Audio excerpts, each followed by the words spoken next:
We begin with breaking news at noon. Emergency crews near BB are dealing with a hazmat situation involving a train that's forcing people in the area to evacuate.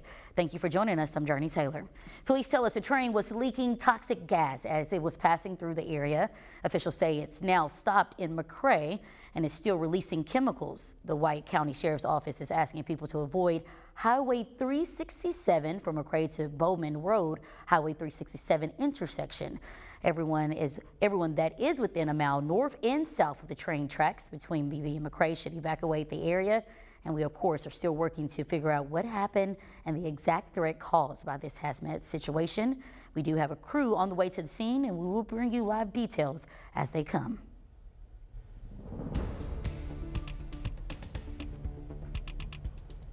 And taking a quick look at your weather, the radar started being a little bit more active this afternoon. We did expect 4 showers to develop in the southern and eastern portion of the state. We are watching an area, especially here in eastern Arkansas. We have a flash flood warning for Arkansas, Monroe, and Prairie counties. That is today until 2:45. That's affecting Rowe and Ulm area. Now we could see areas that have 1.5 to 2 inches of rainfall. So watch out for that this afternoon. That will pass through quickly. Temperatures right now across the state a little bit cooler in that area, of course. 74 in Pine Bluff and 73 in Stuttgart as those storms pass through.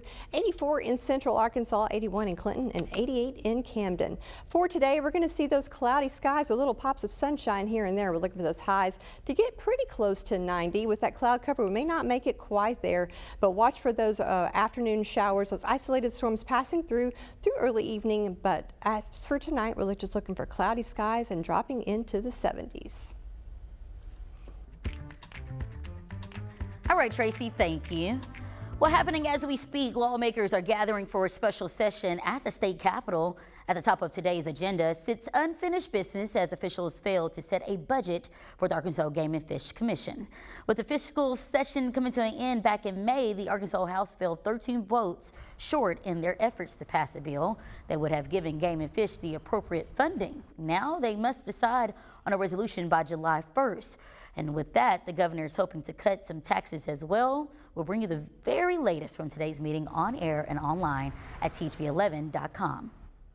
Moments ago, the University of Arkansas at Pine Bluff just announced its new interim chancellor.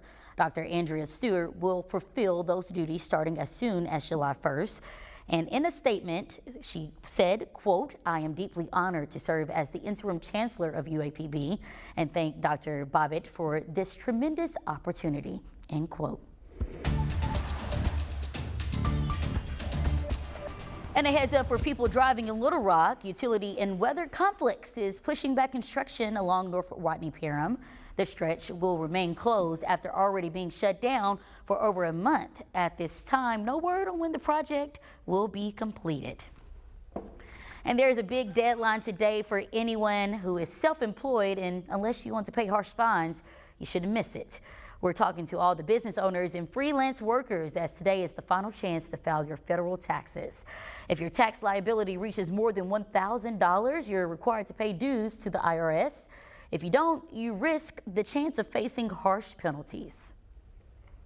A new addition to Little Rock is opening up today as Arkansas welcomes its first ever Porsche dealership. The new facility is located at Colonel Glenn Plaza, and with it comes 50 new full-time positions needing to be fulfilled. To apply, simply contact them or visit their website.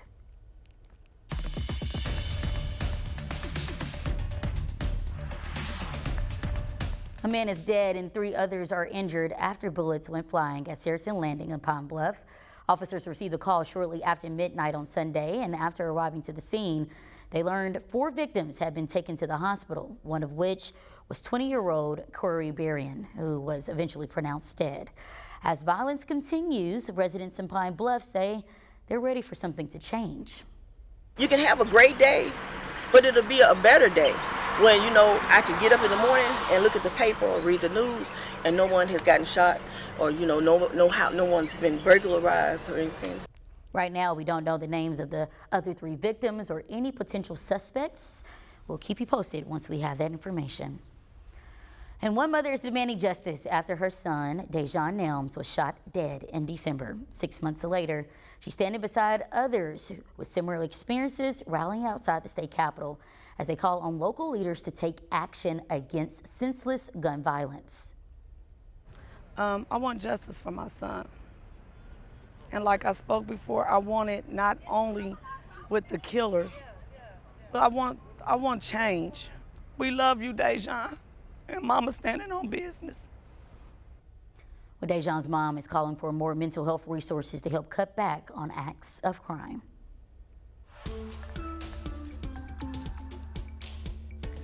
The chances of tick-borne illnesses is on the rise across the country and could pose a threat at any given moment. Dr. Celine Gounder has everything you need to know about the growing risk. Here in the Chaparral Wildlife Management Area in South Texas, there's a hidden danger: ticks. Ticks embed themselves in your skin. These hunters are part of a unique collaboration with Baylor University and the Texas Parks and Wildlife Department. Every deer's got ticks on it. Checking the animals they catch for ticks and then sending them to be tested for infections. We worked with the hunter population because we thought they could be at high risk. And in doing that, we realized they were exposed to all kinds of bugs. Sarah Gunter is the program's director.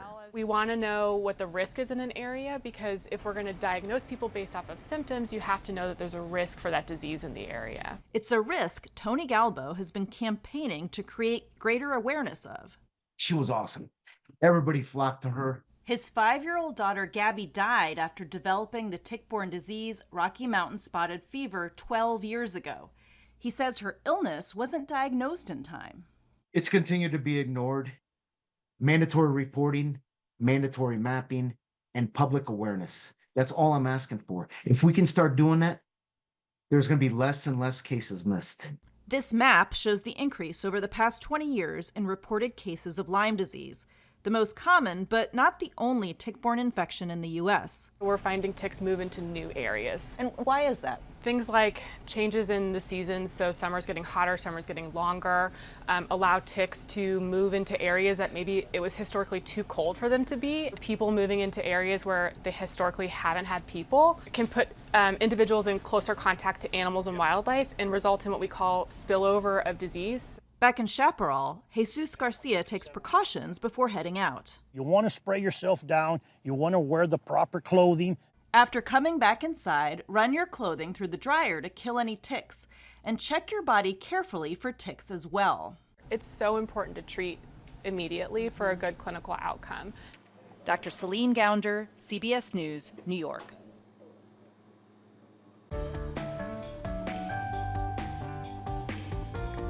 This week, the 2024 Cereal Drive is back on the road, and we hope you join us during our next set of stops along Central Arkansas. Be sure to save the dates because we're anticipating a big week ahead. It kicks off tomorrow in Benton, then we'll hit Searcy and Cabot before wrapping things up in Little Rock. So far, over 30,000 boxes of cereal have been collected, and Chief Meteorologist Tom Brandon is counting on you to keep it going.